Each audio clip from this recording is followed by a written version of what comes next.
terrível. Vamos lá, a gente fez o preparo da costela ao Malbec com mandioca brás. Eu não entendi ainda a questão da mandioca brás. Por que chama mandioca brás? Eu ainda não sei. Também não entendi. Eu também Não é o nome desse tipo de mandioca quando ela tá assim? não sei. Ela cortadinha assim? Não sei. O corte é ao lume, na verdade, né? É um prato bem bonitinho.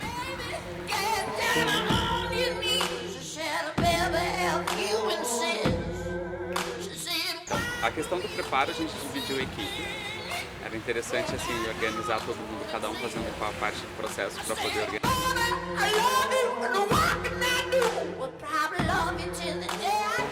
Ai, que delícia, Marcos. Sol, por que a escolha desse prato?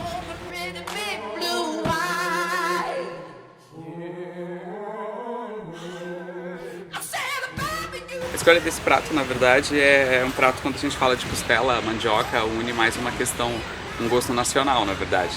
Tu tem ali a costela, que consome em todas as mesas, mais ou menos, do país. A mandioca, que já é um insumo basicamente brasileiro mesmo, digamos assim, muito consumido. E a apresentação dele também é muito bonita.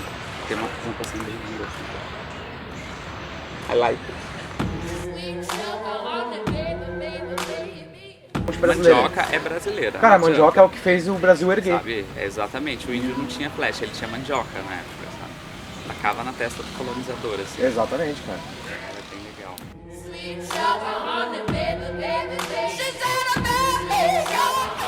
Foi divertido pela equipe, foi uma equipe divertida de trabalhar, bem divertida. Então, eu fiz a parte da costelinha Malbec. No primeiro dia eu fiz a parte da compra dela e tal. Chegando na nossa cozinha, fiz o corte em 2 pedaços, a cada 2 ossos. Temperei com sal, deixei ela reservada num canto. Peguei cenoura, cebola, fiz o corte deles, junto com os outros temperos. Coloquei em um recipiente, coloquei a costelinha dentro, né? Costelinha dentro, dei uma mexidinha assim para pegar o tempero. Adicionei sal e deixei ela marinando durante 24 horas.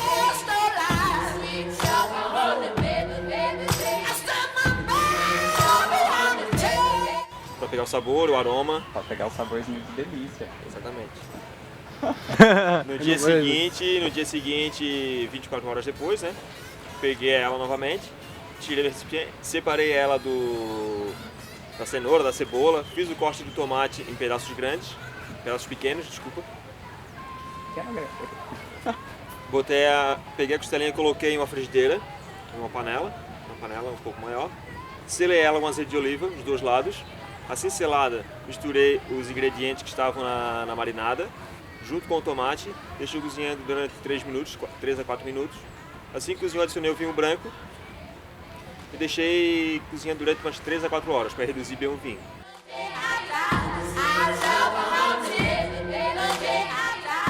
Preferia fazer. Então, o meu processo nesse trabalho fiquei responsável pela glaçagem. E o que eu fiz? Eu misturei todas as especiarias, o caldo, o mel, deixei reduzindo até ele ficar bem espesso e a gente usou esse processo, esse caldo da glaçagem para a finalização do nosso prato, para o acabamento, para dar um brilho, daí acaba.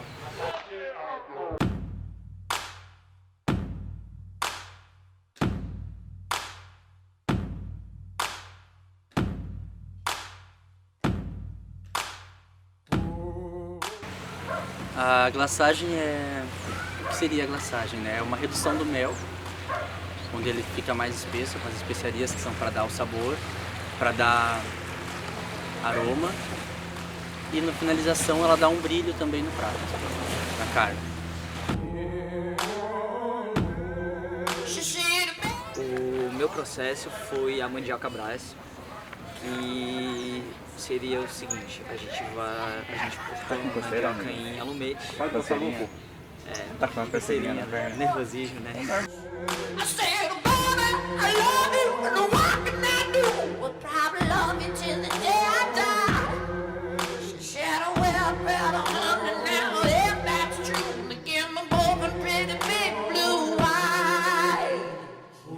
Assim, o processo da mandioca em si, a gente cortou ela em alumete, clarificou ela. E logo após, o que a gente fez? A gente botou óleo em 160 graus por imersão e retiramos e secamos ela, para ela ficar bem crocante. E então nós botamos a cebola, cortamos ela em meia lua e botamos ela com fio de óleo para ocorrer o processo de caramelização. A gente fez a emulsão das 2 gemas com azeite de oliva e vinagre de Jerez, e nesse processo a gente amanhece. Não dá, eu olho pro pessoal e começa a rir, cara. Não dá! Vai, Tá. Nós olha a Ikeda, vem cá, Ikeda. o Ikeda não faz eu rir. Explica pra Ikeda. Desculpa, Ikeda. Ikeda até sem sal, relaxa. Que mal, eu não falei isso. Nós misturamos a maionese, a mandioca e a cebola caramelizada, e no final do processo botar junto com a nossa costelinha e com a nossa espuma. Eu fui responsável pela parte da espuma do nosso prato, um componente muito importante, onde dá o toque da finalização utilizando o vinho. O vinho que a gente reduziu, o vinho tinto, e a gente utilizou também o caldo da carne do cozimento da costela. Utilizando esses 2 ingredientes, a gente adicionou a manteiga e a lecitina e elevamos essa mistura a 60 graus, onde a gente depois bateu com o mixer para emulsionar e subir essa espuma e utilizar na nossa finalização do nosso prato.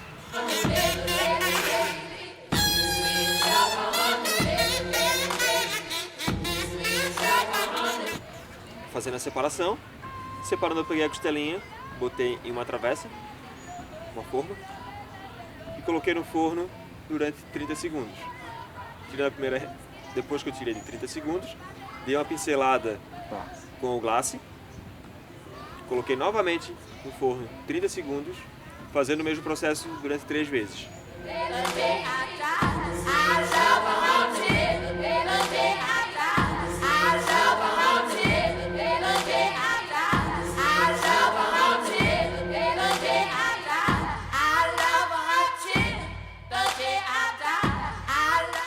Foi realmente assim algo bem interessante. A questão surpreendeu na verdade todo mundo, porque a gente imaginava, vai ser uma costela.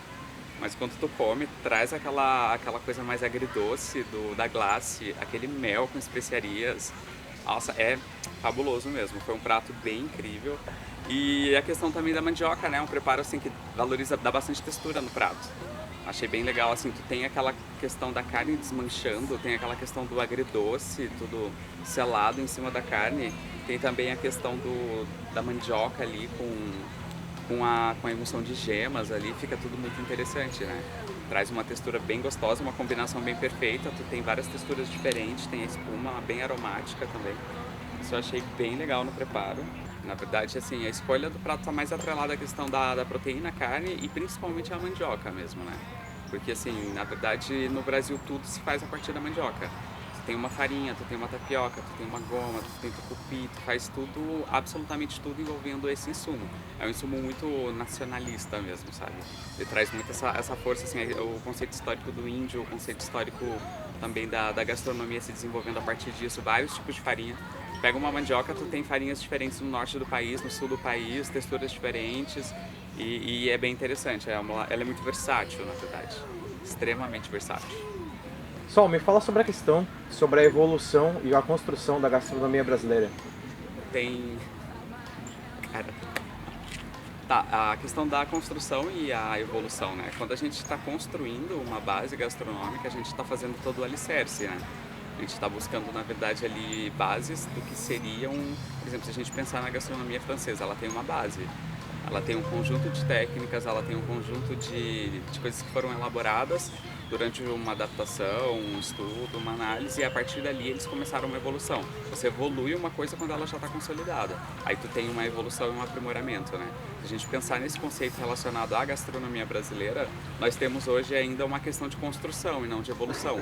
A gente ainda está construindo os nossos insumos, a gente está descobrindo, na verdade, a trabalhar com eles. Porque a gente teve uma colonização que se trouxe muita gastronomia de fora.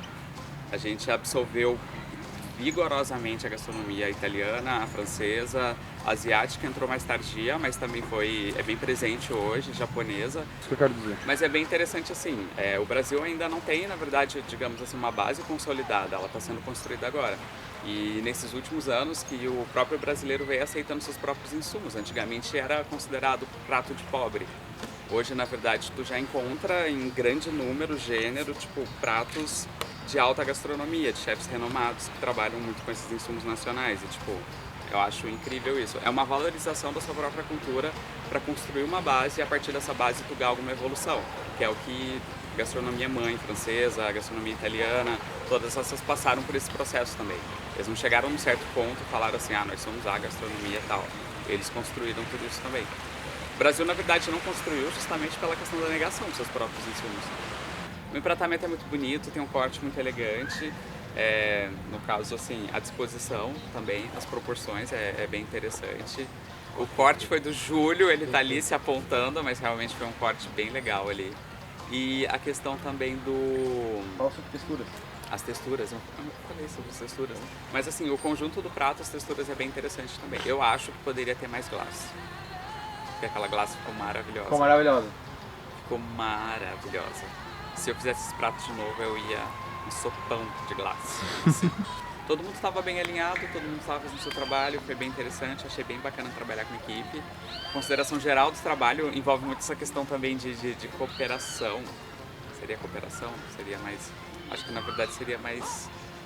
Não é... Eu acho que... Espírito de equipe. Espírito, exato, um espírito de equipe, né? Para poder entregar tudo no mesmo ponto. Isso é bem legal, uma coisa que a gente trabalhou todo mundo junto. A questão de entregar o prato, de finalizar o prato, de tentar não comer tudo antes de servir, sabe? Foi bem legal também. As considerações a respeito do prato foi um trabalho legal, foi um trabalho que realmente valorizou muito, assim, dá pra perceber que com os nossos próprios insumos a gente constrói algo bem bacana, algo bem incrível mesmo e com uma descoberta de paladares, como diz o próprio Wesley, né, os paladares primários, os sabores primários são bem interessantes. Esse prato é cheio de sabores primários, na verdade, né? Só que eles são trabalhados, uma construção de sabores do zero, assim, através de métodos e técnicas de cocção, chegando a um resultado bem elaborado. Foi bem legal. Foi bem interessante também as aulas com Wesley. O Júlio e o Ikeda são fã número 1. Não, o Júlio é mais, ó. Tá tirando ali, ó. Eu só também. Todo mundo quer ganhar 2 pontos. Deus no céu e Wesley na terra.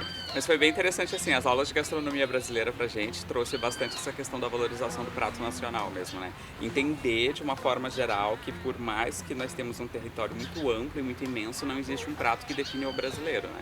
Está muito relacionado também à gastronomia, se eu falar, não da gastronomia de restaurantes, mas a popular, é o que o brasileiro come todo dia. Então, assim, tu define que cada região, cada um tem o seu prato diário também. Foi bem interessante a valorização do seu próprio, a valorização dos seus próprios insumos. Eu acho que foi a lição das aulas mesmo, foi a questão de valorização dos insumos próprios e como algo tão simples pode ser tão sofisticado mesmo. E, em geral, assim, eu gostei muito do fato da disciplina de gastronomia brasileira. A gente aprofunda um pouco mais o nosso conhecimento a respeito do que tem na gastronomia do nosso Brasil. Que muita coisa a gente não sabe, tanto de ingredientes que a gente não sabia o que a gente poderia fazer algum preparo, fazer algum tipo de prato, e isso aprofundou muito o nosso conhecimento. E sendo assim, estamos preparados para o próximo semestre com a Catazina. Show de bola, amigo. É isso? Não, continua. Continua o quê? O que tu achou do trabalho? Gostei do trabalho? É. Ah, não! Ah, sim! Cara, foi um trabalho muito legal. Principalmente por estar nessa equipe incrível que a gente foi. Isso pra mim foi o mais importante. E sobre a receita, eu achei incrível também. Não esperava, as expectativas bateram assim altamente. A combinação pra mim só relevou um pouco do quanto que eu achava. Que eu acho o Alex Atala muito bom, cara. Sim. O cara é fera e eu só tenho a agradecer ao Wesley, professor. Tá ligado? Aí eu já puxei no saco no final. Eu vou puxar saco legal. Já puxei o saco no final. Eu vou puxar o saco muito dele, feio, Não feio. puxou o saco não. Porque se o Wilson achar a Catazina um adeus, o Wesley pra mim é o Deus, bicho é foda. Ah, eles Cara, são muito bons. tá, vamos continuar então. Queria agradecer também ao professor Wesley, que nesse semestre ele foi incrível. Foi incrível. as Sério, aulas os dele. trabalhos, as aulas, as explicações. Foi ótimo. Só tenho a agradecer, cara. Foi um dos melhores Aos meus semestres. colegas e aos professores. Incríveis, esse semestre foi muito bom. Foi muito bom, né? Roberto Cabrini, não. Pessoal, a glaçagem que eu passei em cima do prato de... Ah, eu achei bem legal fazer esse trabalho. Foi um resgate, né, de algumas coisas do trabalho do Atala. Foi divertido pela equipe, foi uma equipe divertida de trabalhar, bem divertida. E o que eu achei do nosso trabalho? Eu achei que foi um trabalho, tipo, muito bom, que abriu portas novas, assim, para a nossa cozinha brasileira, que é algo, tipo, que eu nunca tinha feito e algo diferente, sabe? E que eu achei muito bom, assim, no meu aprendizado, sabe? Porque eu vi a cozinha com outros olhos, agora eu tô olhando com, não posso dizer, um glamour diferente a nossa cozinha brasileira. Uma sofisticação legal. É, uma sofisticação legal, assim. Isso mesmo. Show, amigo. Perfeito.